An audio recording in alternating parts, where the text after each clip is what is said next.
This is A Different Perspective with Kevin Randle. A retired U.S. Lieutenant Colonel, Kevin Randle has been studying UFOs for nearly 50 years.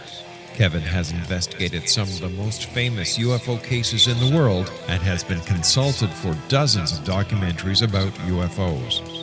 Considered one of the leading experts into the Roswell UFO crash of 1947, Kevin has written more than 25 books about UFOs, including the recently published Roswell in the 21st Century. Now, here is the host of A Different Perspective, Kevin Randle.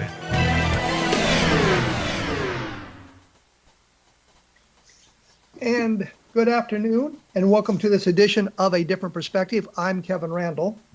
And before I bring on my guest, David MARLER, I have a couple of things I wanted to mention. And normally, I don't like to say anything that kind of dates the program, giving a way of dating it, although I periodically mention that we're doing social distancing and that sort of thing. But that goes on, that's been going on for a year. And what I was going to mention here is Clifford Stone, who was a figure in the UFO community, passed away on February 10th of this year.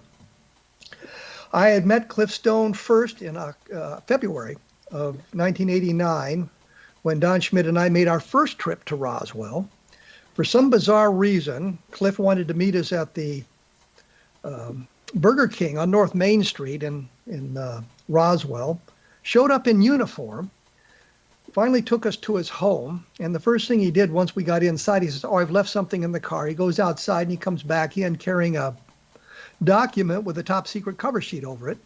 And as he disappeared into his bedroom, I said to Don, unless he's got a vault in there, he's going to jail, because top secret materials require a vault for storage. And I didn't believe that he had a vault in his house. He then proceeded to lecture Don and me about UFOs, showing the knowledge that was extensive. I mean, he'd been around forever talking about UFOs or investigating UFOs or filing FOIA requests about UFOs. So he was quite knowledgeable. What I kind of laughed at is his jumps to conclusions. And the best example of that, he was talking about a Chilean Air Force officer who had been chasing a UFO and fired on it. And Cliff said they hit it without results. And he showed us the document that came from the U.S. State Department outlaying this, or talking about this event. And I read it over, and it said he had fired on it without results, meaning not that he had hit it, but that there was no results of his firing on it. He could have missed completely. And I thought that was one of those kind of jumps of conclusions that too many in the UFO community often make. The best thing that he did for us on our trip to Roswell is he introduced us to Ralph Hike, who eventually introduced us to the family of Sheriff Wilcox and gave us some other valuable information. But Cliff became, and I don't like the word controversial because it suggests there's really two sides to the story, and I don't think there are. I think there's a single side.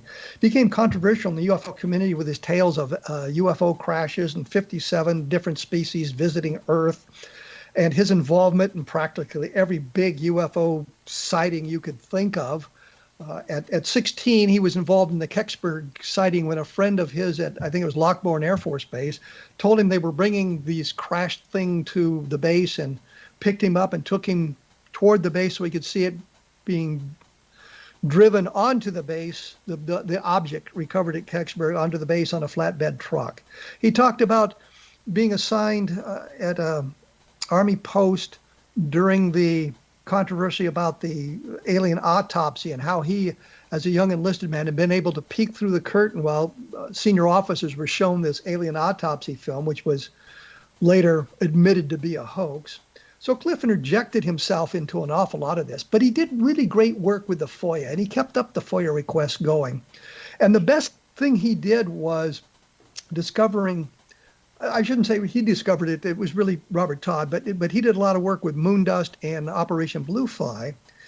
He got Senator Jeff Bingaman of New Mexico involved in this, and Bingaman asked the Air Force about Project Moondust, and the Air Force response is there's no such project. Once the documentation was revealed with the proper provenance coming from the State Department mentioning Moondust, and I later found 4 cases in the Project Blue Book files labeled Moondust, the Air Force came back with, well, we were mistaken about that. There was a Project Moondust, but we never used it. Well, we can prove it was actually used as well. So that it goes beyond what the Air Force was saying. But the point simply is that Cliff had done a good job of gathering the FOIA materials and following up on the investigations. His conclusions based on those materials wasn't always as precise as it could be, but he did a very good job on that. The most tragic event I can think of is Cliff, after he retired from the Army, was a security guard at the Roswell Mall and got a call that there had been a traffic accident, a motorcycle accident near the mall, and he had to respond to it. The person killed in the accident was his son. And I could think of nothing more horrific than walking up on an accident scene and finding a family member like that.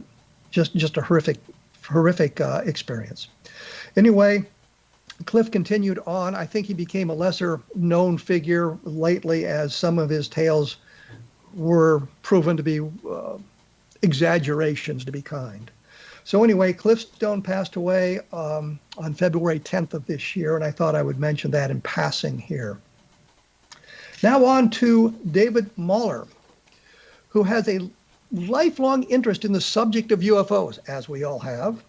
He joined the MUFON UFO Network in 1990 as a Field Investigator Trainee.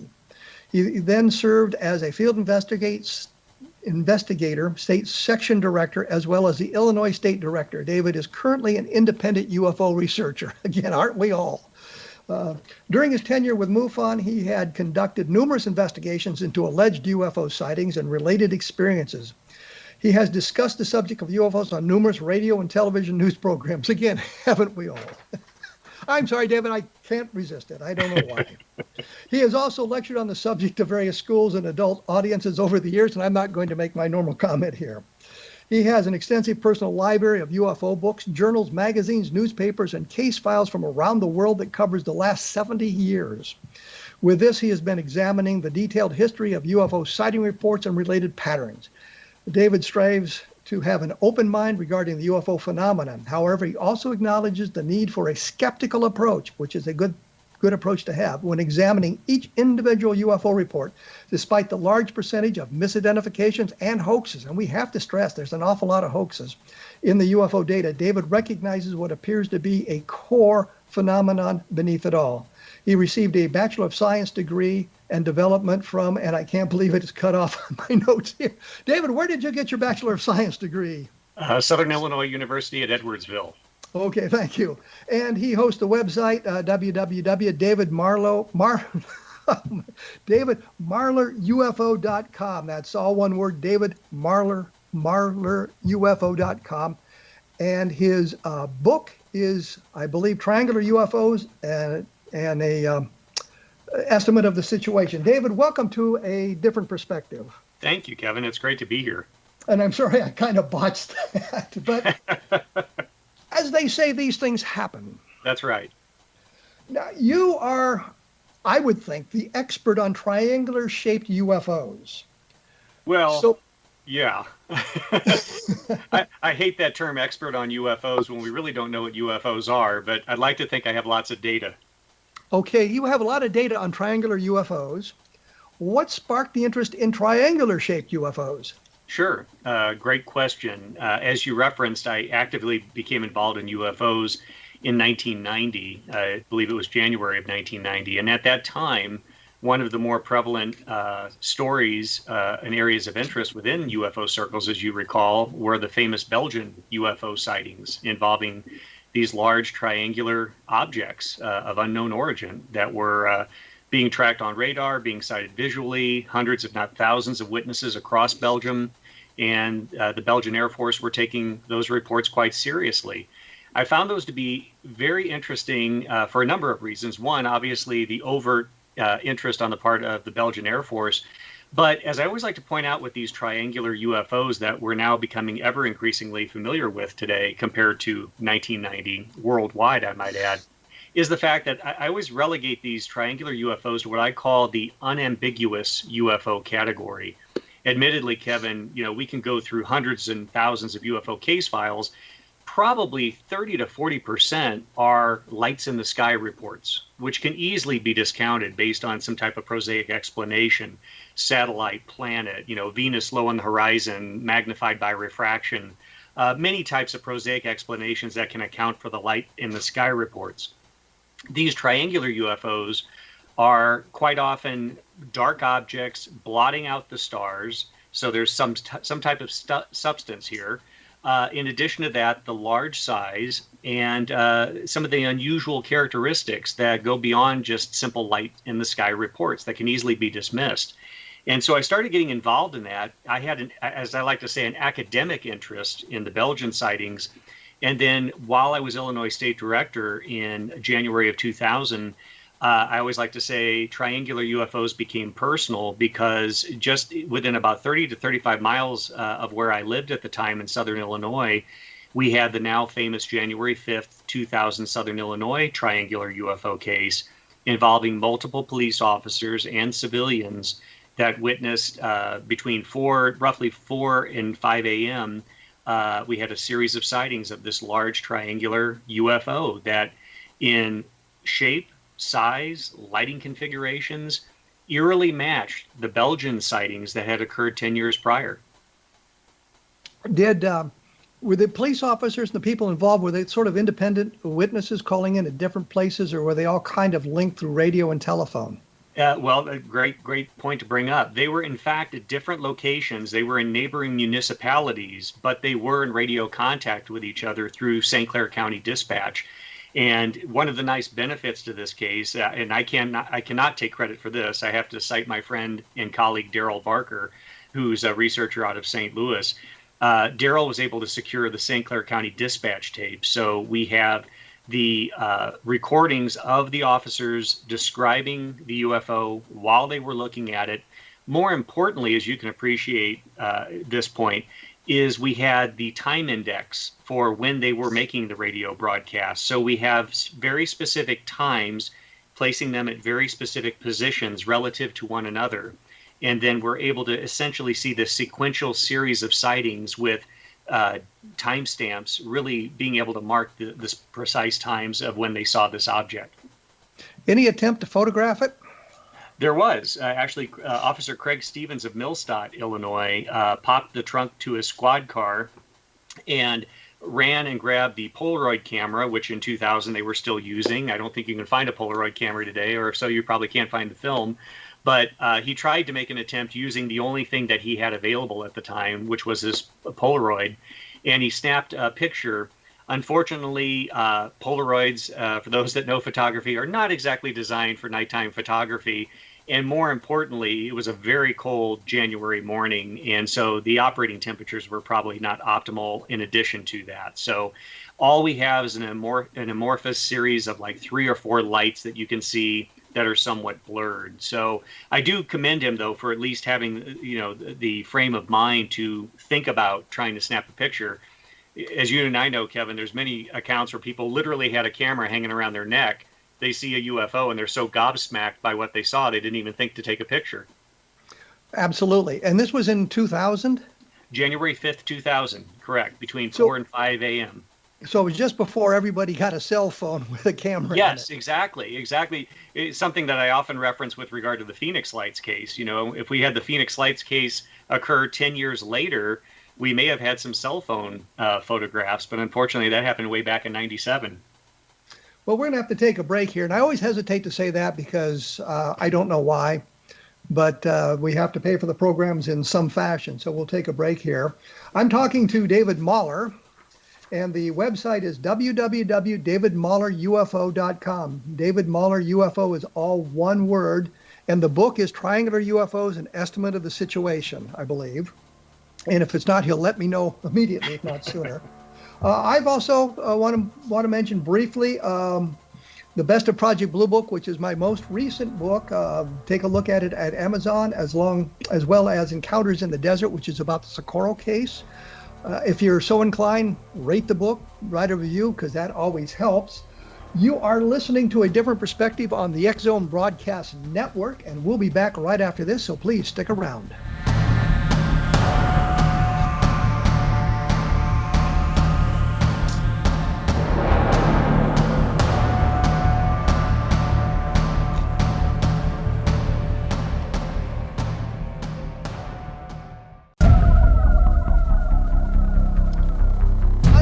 joined by David MARLER, whose name I can now pronounce. For some reason, I was having trouble at the beginning of the program, but I'm set to go now. The website is www.davidmallerufo.com. Mine is www.kevinrandle.blogspot.com, which I don't mention often enough, I believe. At least that's my theory on it.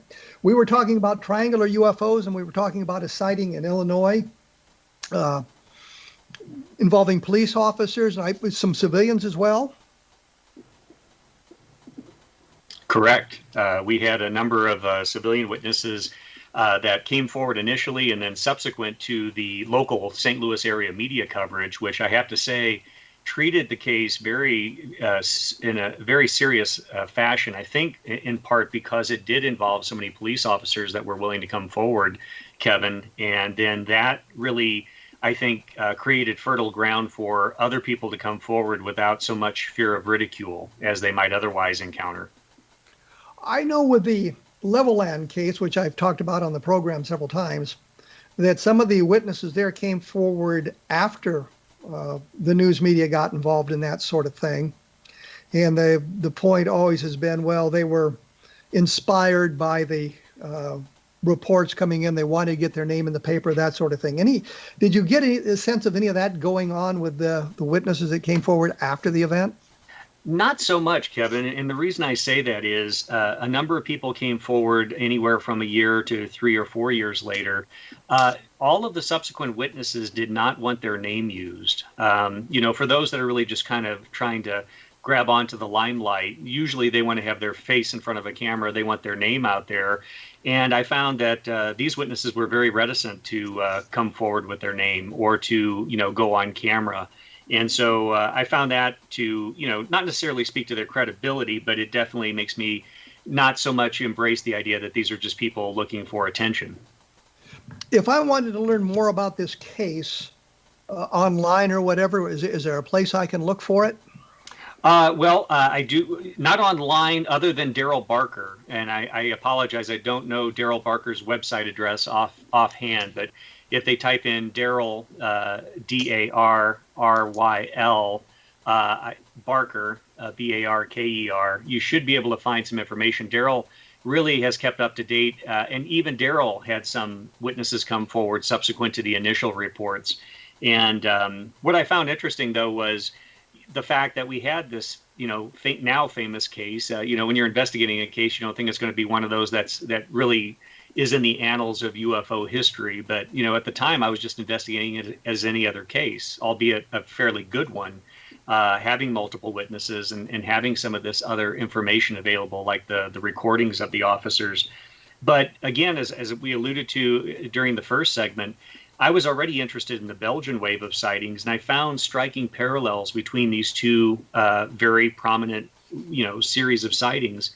And since I saw parallels there, I began to ask myself, well, does it just end there, or are there other cases?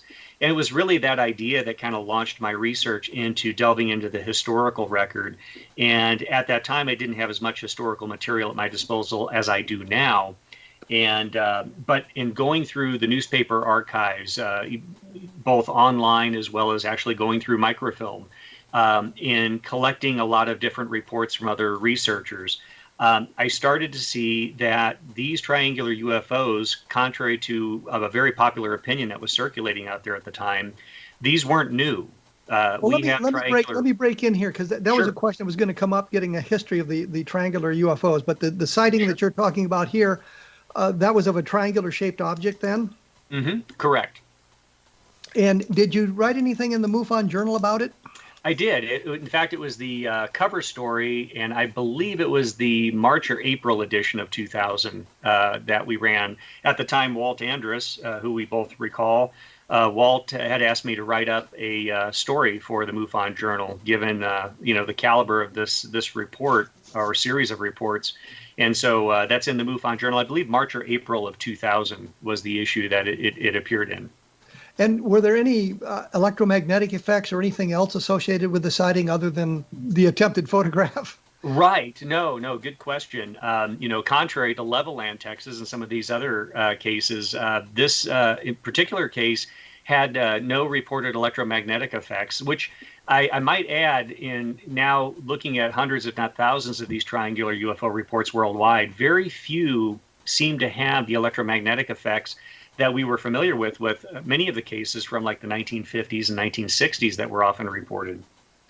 Well, when I interrupted you then, you were about to launch into a history. So you're suggesting that triangular UFOs go back a long ways. And I remember seeing a chart that was developed in the 1960s that did have triangular shaped UFOs on it, but there seemed to be very few reports of that. How far back do we go for the triangular shaped UFOs? Well, my research, I've actually gone back to some of the early scientific journals from the late 1800s where they make reference to triangular things being seen in the sky. Now, as a historical researcher, Kevin, you can appreciate the further you go back in time, the harder it is to get details, the harder it is to corroborate, the harder it is to verify. So I put those in there just citing that there were accounts of triangular aerial objects being seen at the time.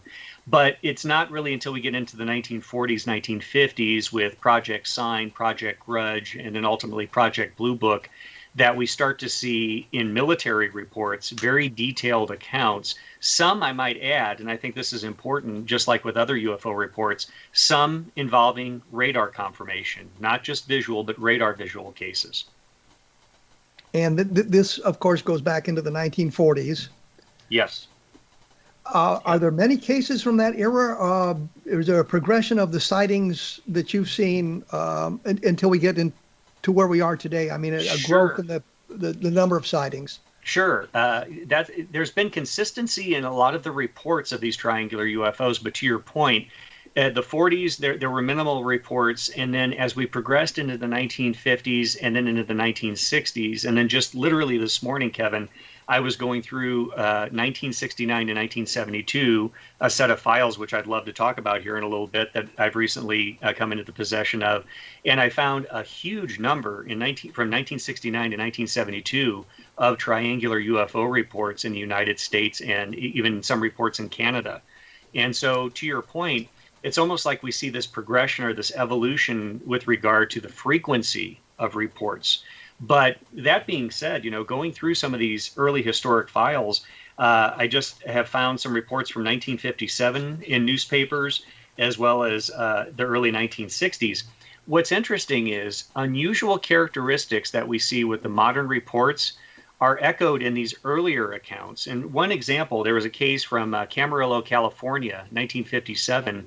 A number of witnesses saw a triangular UFO, and they cited that it was unusual because the base of the triangle was the leading edge. And otherwise, it was flying with, as I call it, blunt end forward movement, where the apex of the triangle is trailing behind. And when you think about that, I mean, obviously we have delta wing aircraft. We have a history of that, as do many other countries. But when we think of a triangular aircraft, a conventional triangular aircraft, we always think of it with the point as the leading edge based on simple aerodynamic principles. With many of these triangular reports, even going back to 1957, they report that the triangle is moving with the flat side of the triangle as a leading edge. And to me, that just defies aerodynamic principles as we know it.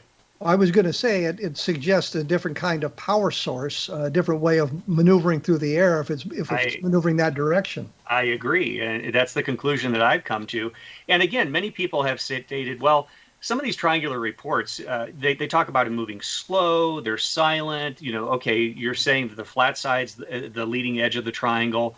Well, that might be a blimp or a lighter than air vehicle. And I concede, yes, in some cases, perhaps. In fact, I found one from the late 1950s. It turned out to be a balloon that was actually even photographed as it was coming close to the ground. But the cases that I'm interested in are the cases demonstrating and describing these characteristics, but in conjunction with that, these have the ability to often hover and then rapidly accelerate. We estimate even going supersonic. There's no lighter than air vehicle, there's no dirigible, there's no blimp that has the rigidity to be able to withstand that type of G-force. So yes, blimps, balloons could explain some of these accounts, but certainly not all of them. And what I'll do is my blog, I'll put up a picture too of triangular shaped balloons because I've got a couple of those in my files somewhere. Sure. just as an example of what that kind of looks like. And I've gotten a number of questions from people who read the blog over the last week or so. Mm-hmm. And one of the questions was, and it kind of evolves out of what you were saying, is he wanted to know if there were any sightings of these triangular objects by pilots, military, airline, or private. Yeah, there have been. In fact, there was a dramatic encounter, I believe, in 1996 near Manchester Airport in the UK, and a commercial airliner was on final approach into Manchester Airport when a black triangular or wedge-shaped object almost hit their wing. And the pilot, co-pilot saw it coming opposite traffic, in other words, approaching them as they were approaching it. And it happened so fast, they instinctively both braced for impact. They both described this in the newspaper account subsequent to the event. What's interesting about that is the British Ministry of Defense took it quite seriously, as did the CAA, their version of the FAA, and they launched a full 1-year investigation into this account. This was not something that was just laughed off or summarily dismissed. For a year, they actively looked at this, and I have the report in my book, and I talk about this case. These were highly trained pilots, a lot of flight hours. They both witnessed this object. It was not tracked on radar, I might add. It was just visually sighted. But it left an indelible impression in the pilot and co-pilot's mind. And obviously, as I think a lot of the military involvement in UFOs has been based on this, this was obviously of national defense. If you have something that's moving in controlled airspace near commercial aircraft or military aircraft, it needs to be taken seriously. I don't care what your personal belief is on UFOs. Whatever these things are, if they're moving in controlled airspace, we need to take it seriously. And in this case, the CAA did in the UK. At the end of the 1-year investigation, the source of the UFO was unknown, and the conclusions were unknown. They were literally left scratching their head after a 1-year investigation into this case. That's one of the more prominent cases. In the 1950s, I found a news clipping from Seattle. It described a private pilot and a friend, two individuals in a private plane flying back from Texas that looked down and saw two triangular UFOs. They called them flying saucers back then in 1950, and they saw two triangular objects moving over the terrain below them. They then tried to descend to get a better look at it, and in the newspaper account, which doesn't provide a lot of details, within about 3 to 4 minutes they had descended, and then they looked and the objects were gone. They apparently had disappeared. It was a clear day. The only thing that they could surmise was that they accelerated rapidly and disappeared. So yes, in answer to the question, there are pilot sightings of these triangular UFOs. Well, that case sounded vaguely familiar from Seattle. I seem to remember reading something like that in the Project Blue Book files. Was that case in Project Blue Book? I'm sure you've sourced Project Blue Book. Yes. Yes.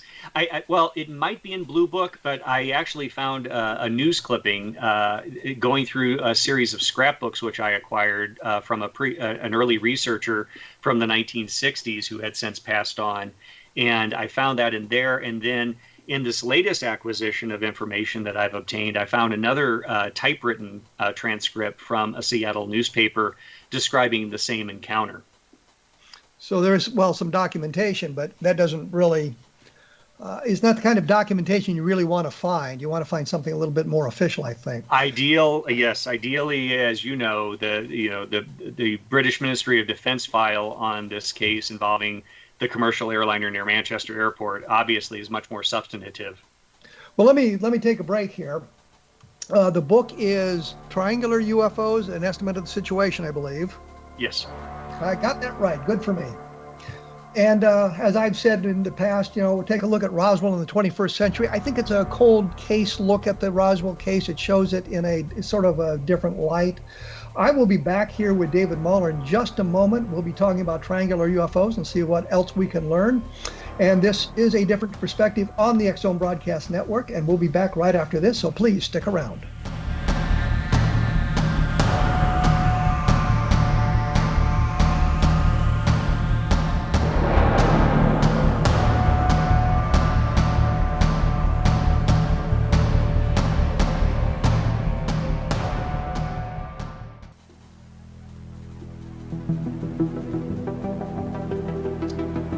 I am here with David MARLER. We're talking about triangular UFOs and whether pilots had seen them and that sort of thing. Before we get to that, I just wanted to mention there are some other fine programs on the X-Zone Broadcast Network that deal with the paranormal. Go to the xzbn.net website and you'll be able to get a list of the programming, and I'm sure you're going to find a number of programs that will be of interest to you. And there's a lot of good stuff going on the X-Zone Broadcast Network, so take a look at that sort of thing. When we went away, we were talking about pilot-related reports and that sort of thing. Military pilots involved in these sorts of activities? Absolutely, Kevin. In fact, you were mentioning Project Blue Book earlier, and going through the Blue Book files, there's a case from Albany, Georgia, 1959, where there was a pilot flying a solo mission, and at night he observed, and this is well documented, I might add, in the Blue Book file. It goes into really good detail. He described seeing this circular light in the sky. It was clear skies, clear visibility at night. He could see the stars, but he saw this very sharply defined circular light. And it was enough to catch his attention. And as he continued to fly, he kept looking at it. And he stated in the Blue Book report, unlike stars or planets that tend to scintillate, this had a very sharply defined circular look to it. And so as he continued to fly, continued to pique his interest, he then decided he would increase his altitude. If it was a star or planet, obviously it's not going to change perspective very much, and then he can immediately rule that out. He increased his altitude, and within a matter of a few minutes, according to the Blue Book report, he then saw this object or this light that was above him, which was now below him. So clearly this was something in the atmosphere. He then, in the Blue Book report, descended in altitude and tried to close on this light.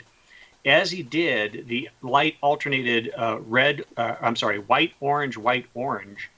And then he said, as it continued to oscillate or flash back and forth that color, he then described in the Blue Book account, the light then took on the form of a triangle, which within a matter of a second or two after that, then divided into two triangles, which then disappeared. Now, what's interesting about this is the Blue Book account, I believe, discounted the sighting as the planet Venus. The one thing it did not take into account was that the Albany, Georgia airport, at the time of the sighting and at the same location of his sighting, was tracking an unknown radar target at the same exact spot. So we've got a radar observation as well. Correct. And so that's an interesting one from Blue Book. Did the what I'm thinking here is the radar operators were interviewed by the Blue Book investigators? Well, it's interesting you say that, and I have the report right here. In the Blue Book record card, it actually goes on and describes the situation, and it actually states, if I can find it here, I just had it a minute ago as I was just working on this. So it's funny that this came up in the conversation.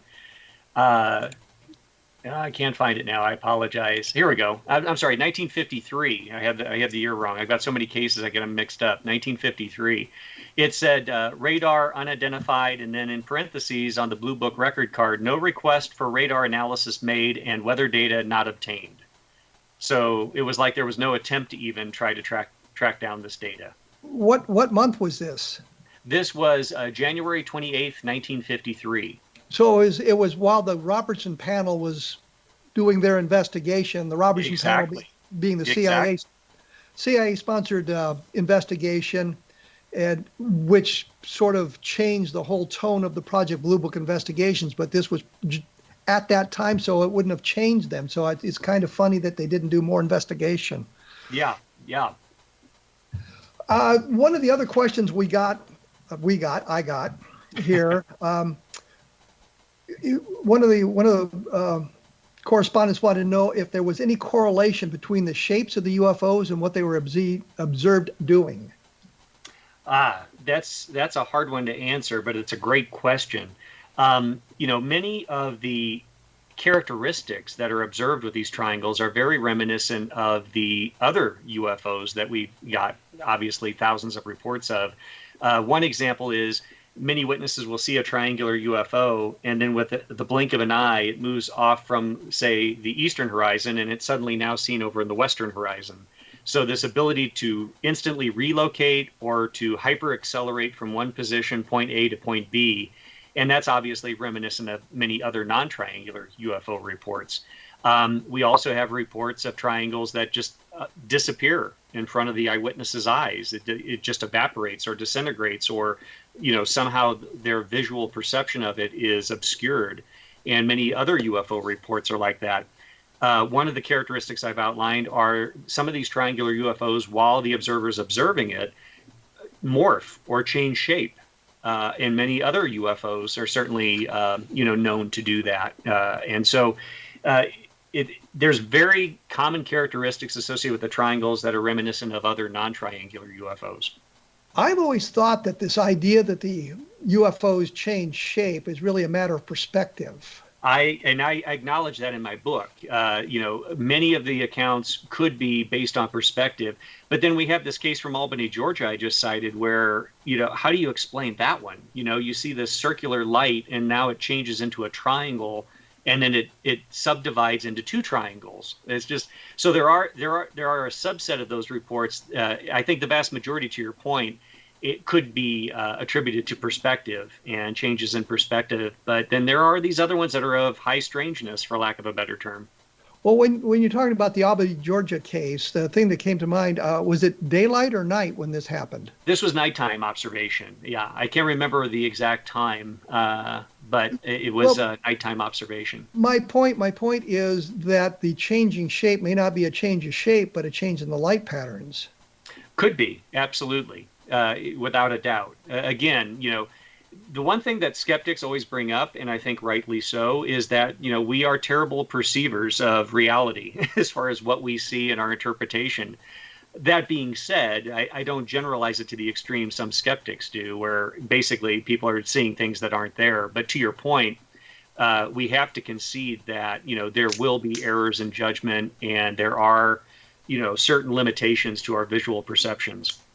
Well, I remember quite a while ago looking up in the sky and seeing a pattern of lights that reminded me, it was reminiscent of a dome disc. Mm-hmm. And I was just blown away by this. And then all of a sudden the wind changed and I could hear the jet engines. And it was at night, and the angle the airplane was flying, the pattern of the lights gave the impression of a dome disc. So the mind tends to fill in details that may not be there. Absolutely. And that was why I wondered if it was daylight or night, because if the lights changed or the patterns changed, it may not have separated into two, but it may have been just a change in the pattern to the lights on the thing. Sure. Now, or whatever he was looking at. Absolutely. We do have some very impressive daylight sightings, though, of these dark triangular objects. They're not just all sighted at night, which I think is kind of somewhat of a fallacy. Many people think they're only seen at night. Going back to 1957, there were a series of sightings in multiple locations across the globe. Some of these were in Project Blue Book reports. Other ones were in news accounts. There was a Reuters news service article I stumbled across, and in the village of Brohere, Denmark, they described a woman who had reported seeing a large black triangular silent object hovering low over the village. Now, admittedly, that on the surface, it was an individual solitary UFO report. What was interesting is the Reuters news service stated that reporters were able to verify the woman's testimony with approximately 20 other villagers. So it turned out to be a multiple witness case. And in that case, they described not only a black silent triangular object that was apparently hovering, they saw horseshoe-shaped objects flying out of the triangle, each emitting a strong, bright light. And how big were these the horseshoe-shaped objects? Again, to your point, it wasn't a military report, so we don't have that level of specificity. Unfortunately, it just gives you a general broad overview. But what I found was that there were other sightings of triangular UFOs in Denmark at the time, and in the news accounts, translated news accounts, they called them triangular spaceships, was how they were referencing them. Do people see them on the ground, landed? That is one of the most interesting things, Kevin. Obviously, looking at data as you have done over the years, we look for patterns in the data, not only what's there, but what's not there. And the one thing I have yet to find is one credible, or even semi-credible, I might add, account of a landed triangular UFO. The closest thing I can come that many of your audience may be thinking about right now is the small triangular object that was reported at Rendlesham that apparently had landed and left these 3 pod marks on the ground, or imprint landing marks. But again, that's a small triangular UFO. We're not talking on the scale of some of these larger triangular UFOs that have been reported over the decades. So to your point, and I've often mentioned this in my lectures across the country, it's interesting that we don't have one account of one landing. Well, the interesting thing, Ted Phillips said many, many times, if you told him the configuration of the landing gear, meaning the impressions left on the ground, he could tell you the shape of the object, which suggested a level of repeatability. Sure. From those observations. Sure. But it's kind of astonishing that there's no reports of them landed, the triangular UFOs landed anywhere, which would also suggest there's not any occupant reports that is associated with them. No, well, there are occupant reports, but let me clarify that. We're not talking the landed flying saucer with the little diminutive creatures running around the landed vehicle, such as we have in Socorro or in France in 1954 during the famous wave. However, that being said, and I'm really glad you brought that point up, subsequent to the book being written, I was rather naive in just wanting to get the information out there. I was not really even envisioning what was going to happen as a result of getting the book out there, namely hundreds, if not thousands of people contacting me worldwide with their reports. I just did not envision that would happen. And a number of the reports I've received over the years, some of these going back 20, 30 years, people described that they saw a triangle floating by with picture windows along the side, and they could see silhouettes of people, for lack of a better term. They didn't use the term, I don't think any witness used the term alien. They just simply said, I could see a person standing that were backlit. There was light on the inside of the craft shining out of these windows, and they could see the silhouette of a person or persons. One of the most interesting reports like that was from a retired police officer in the UK. He was driving through the Midlands, and late at night, his wife was asleep, and he was driving, and he saw this thing just come floating across the road. And he said he could see this figure standing in the window as the thing just very silently and very gracefully floated through the air and disappeared. And I interviewed him 2 or 3 times. I found him to be very credible.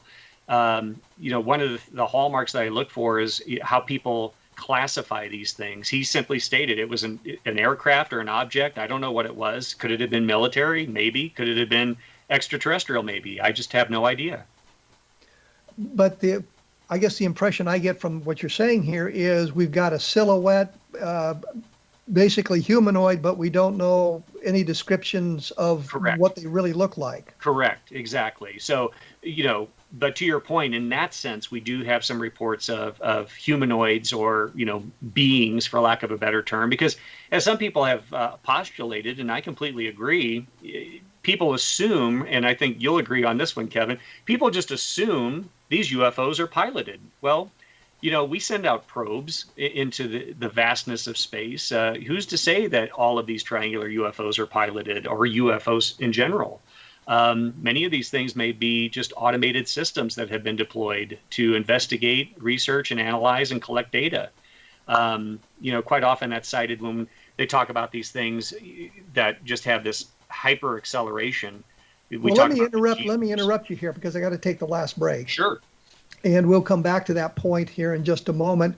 I'll have more information up on my blog at www.kevinrandle.blogspot.com, a little links to some other triangular-shaped UFO sightings and that sort of thing for those who want to pursue this at a greater length. I am here with David MARLER. We're talking about his book, Triangular UFOs, Estimate of the Situation, and I will be back right after this, so please stick around.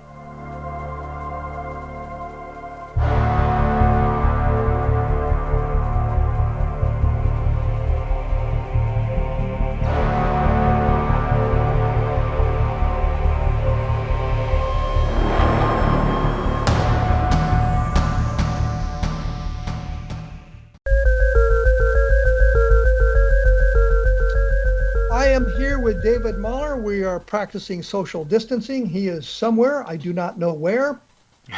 I am here, and I do know where. So there you have it. I'm going to break the flow here a little bit because I wanted to get this last question from one of the witnesses. And we really didn't discuss this precisely, but do you have the earliest known sighting of one of these triangular-shaped UFOs?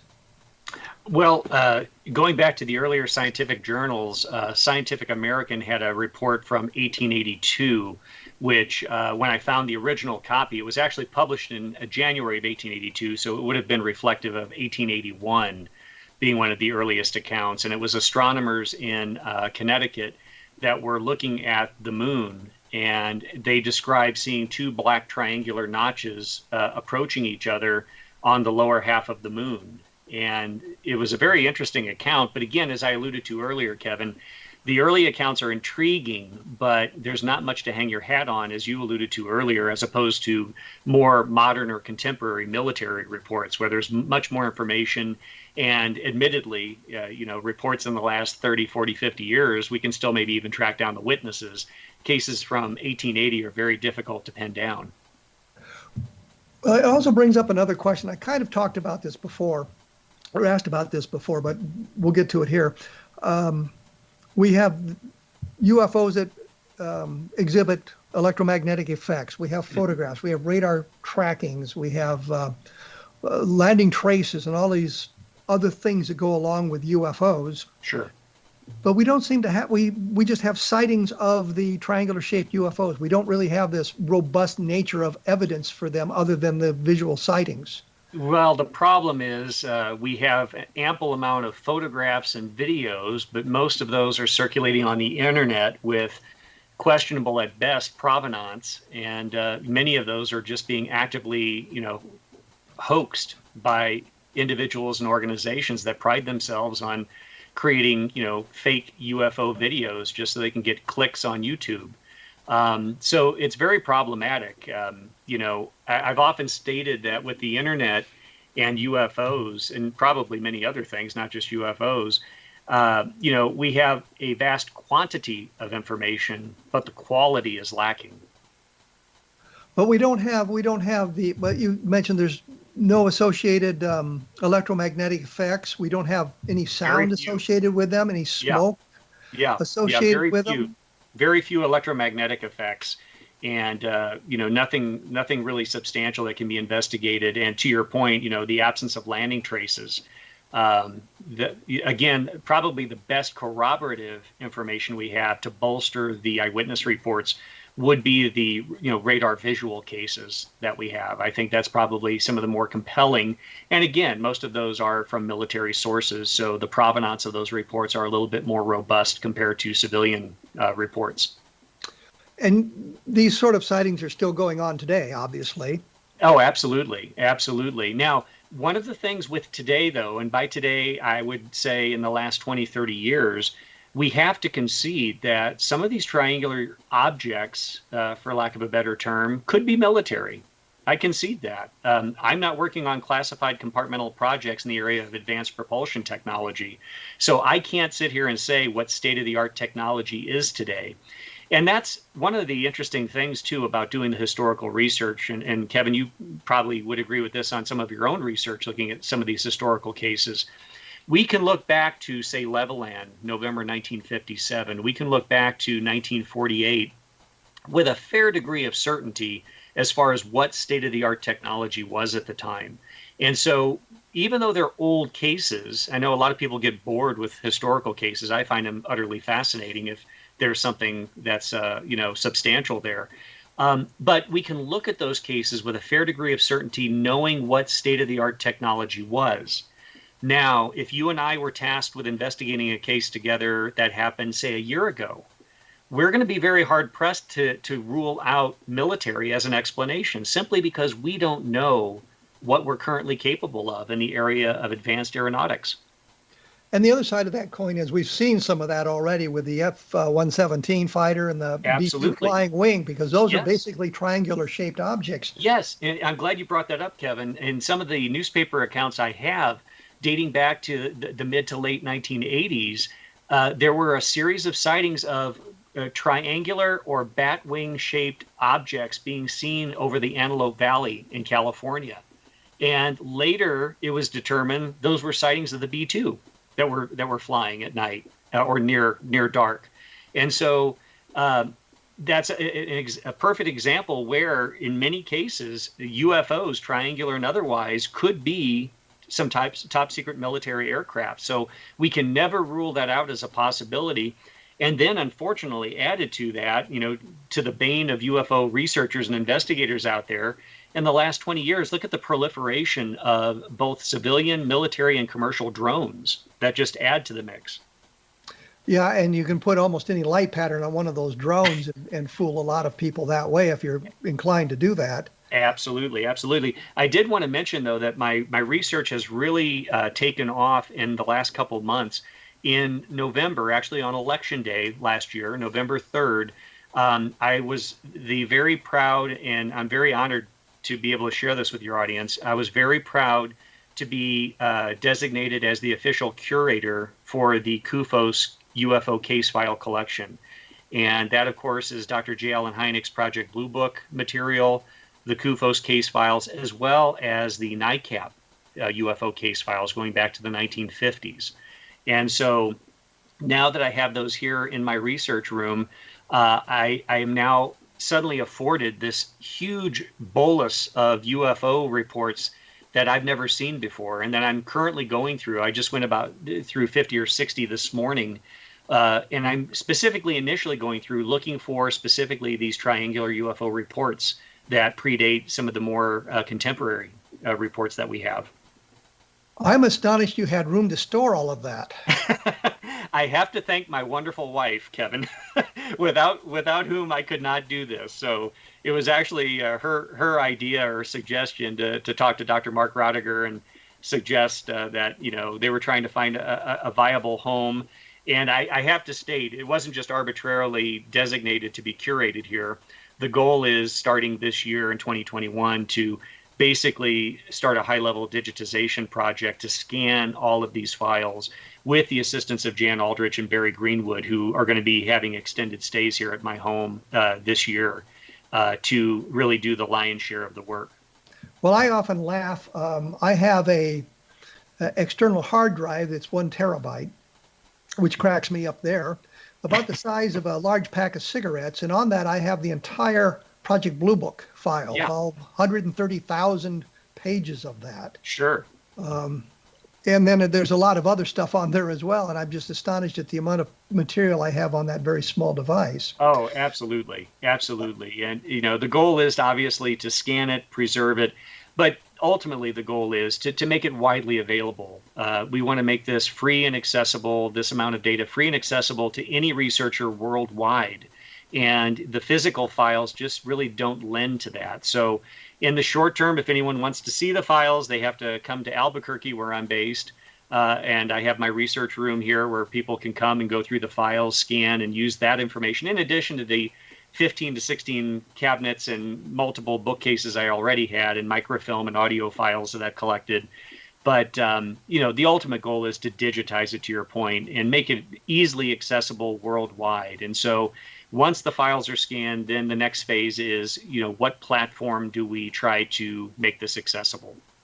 Well, it would seem the also question is an easy way to search it, or a way of categorizing things, so that if I'm only interested in these sorts of sightings, I can push a button and all the listing of those sightings come up.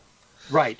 And to that point, I will add, although it's premature, but since you've touched on that, I do know of 2 or 3 different individuals and groups that are currently designing and proposing, and some of this, I might add, have some buy-in from some large IT companies that are out there. They're looking to develop a UFO database, and there have been UFO databases, obviously, UFOCAT, the Larry Hatch UFO database, even going back to David Saunders, right, with the original UFOCAT back in the 70s. And Dr. Jacques Vallée, of course, has been interested in having a database. But ideally, ultimately, not just putting it on a server where people would have access, but to your point, where we can have it in a workable database where you can truly distill and drill down based on certain criteria or certain aspects that you're wanting to look at. Well, there's such a mass of information out there, and the skeptical argument always has been, we don't have good evidence here, we don't have good evidence there, they're not seen on radar, we don't have good photographs, and this seems to be a way of collecting all of that data, which has been fragmented everywhere, and placing it in one location where you can say, well, yeah, you want radar cases? Here's 7,000 of them. Yes. No, the comment that I make often, and especially now with this recent edition of the CUFOS files, we are a data-rich field. We have lots of data. And, in November alone, I had 15 4- and 5-drawer file cabinets chock filled from front to back, each drawer with case files going back to the early mid-1950s. And so there is a lot of data there. What I find interesting, though, and I don't mean to disparage the individuals I'm about to reference, but there's organizations like MUFON that continue to collect new reports. Well, that's great. You go out, you investigate, you document, you file it, along with all the other reports. When are you going to look at the data that we've been sitting on for the last 50, 60 years? There's a lot of data there. We need to start parsing the data, looking at it, to your point, Kevin, looking at specific characteristics or looking for patterns in the data. To continue just to add more files to an already growing pile of case files isn't really budging the needle and getting us to answers. However, like I said, I don't mean to disparage that. We still need to collect data, but I think in addition to that, we need to marry that with people that are truly doing historical research like yourself, looking at these historic cases, looking for patterns, and looking at the big picture. Well, I hate to cut you off there, but I'm out of time. And I had a couple of additional questions to talk about, but we'll have to save that for another time. The book is Triangular UFOs, An Estimate of the Situation. The website is www.davidmarlerufo.com. David Marler UFO, all one word, all lowercase. Thank you for taking time, and I know it was kind of an inconvenience for you to do the show today, but I certainly appreciate you taking your time to be here with us. I'm happy to accommodate you, Kevin. I've been a fan of your research for many years, and it's an honor to be here with you today. Well, thank you so much, and I will get you the link to the show as soon as I have it, and something up on my blog about our program today. Thank you again. Thank you. That was David Marler. We were talking triangular UFOs, which is a topic that I don't think has been explored as greatly as it should have been or could have been. As I say, I've been looking into cases of electromagnetic effects, I think building on the research that Mark Roddicker had done back in the 1980s, giving us an idea of how some UFOs interact with the environment, which I think is something that has been overlooked and something that needs to be resolved. And by looking at historical cases, I have found information that has been overlooked. It's hidden in the last paragraphs of a newspaper article or at the back of a Project Blue Book file, things like that suggest some of these cases are a little bit more interesting than we've been led to believe.